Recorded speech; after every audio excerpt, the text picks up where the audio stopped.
This is how we're going to work it. Tyrone will make a brief opening statement.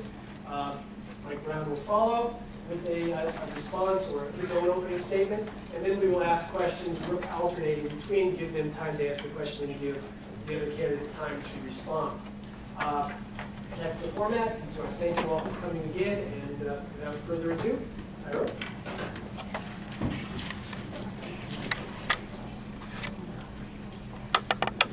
Okay, can everyone hear me? Yeah. Yes. Good, thank you. So my name is Tyrone Grandstrand. I graduated from the University of North Dakota with a degree in economics and political science, and it was here that I first got interested in trying to solve problems. The thing that basically ignited the fire was when I was a freshman in college, I found out that the bowls at the university were $8, and I thought that was a lot. And that was important to me because I had to pay for college on my own. My parents weren't able to help me out. So I went and looked to see if we could get equal quality bowls for a cheaper price, and I found we could get them for $1. I had several back and forth, several meetings with the people that make those decisions here. And at the very last meeting of my freshman year, I was yelled at and told to sit down and stop asking questions, and that's when I knew that I should ask more questions.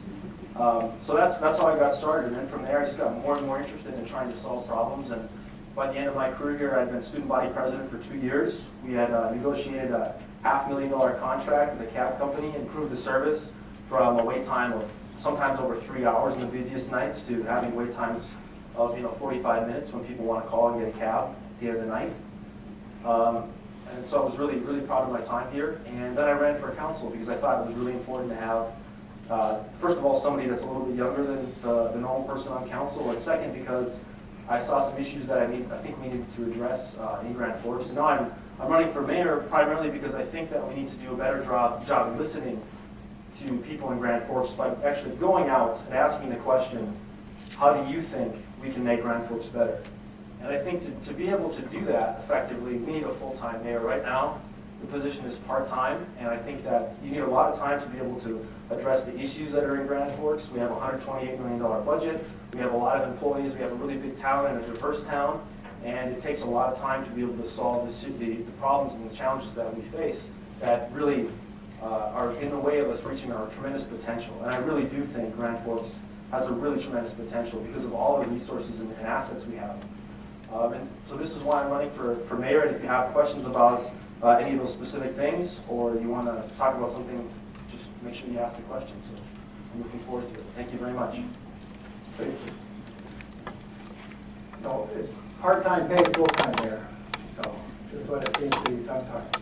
But it's who is Michael Brown? I was independent. My father was an Air Force mechanic. I grew up overseas in Okinawa, England. My mother was English. Moved all over the world, and then got stationed up here in 1975. Was a missile launch officer, and then went to medical school, Curtis City Air Force, and then was a Air Force OB/GYN doctor until 1991 when I started all through as an obstetrician gynecologist.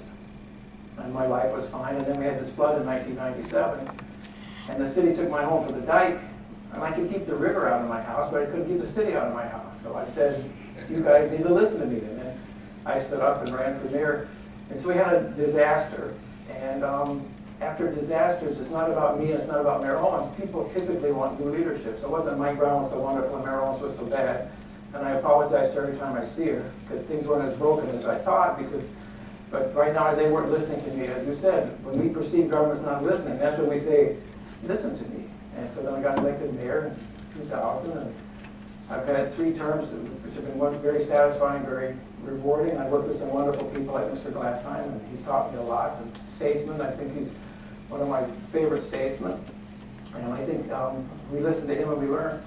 So the role of government is to protect and serve. It's very simple. And that's what you think all these grandiose things we have to do. And it's maybe now, it's so funny, when I got elected mayor, it was Grand Forks is a great place to live, work, and play. And that's a great place to live, learn, work, and play. And now it's a great place to live, work, learn, stay, and play. So I said the role of government is to protect and serve. So now we're going to add protect, serve, and listen.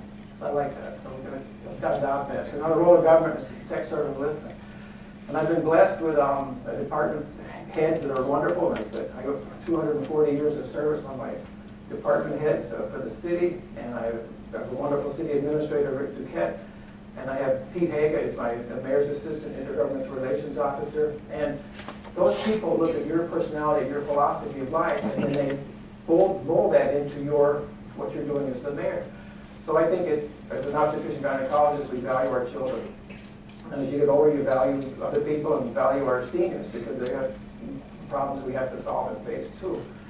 So I've been blessed with this team, and it's fun to be mayor most of the time. I hate budget time, but that's a very important time because that's when you set up your resources and how you're going to do it.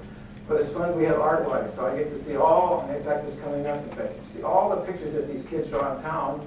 And I thought, what a shame. So I picked one, and that's the mayor's choice, so we framed that and put it at City Hall. And you think, that's a good idea. So now we pick one, we pick a runner-up, and we go, that's great. Now I got two runners up. And we bring the kids in with their classes, and we say, we empower these children and say, what a good job you did. And I think that's one thing we need to do, as I think is important in my life, we empower younger people to lead when it's time, you know. So when you feel it's time. So, and that's what you always find. Your children, your younger people are ready to lead, and you say, I'm not ready to sit down yet.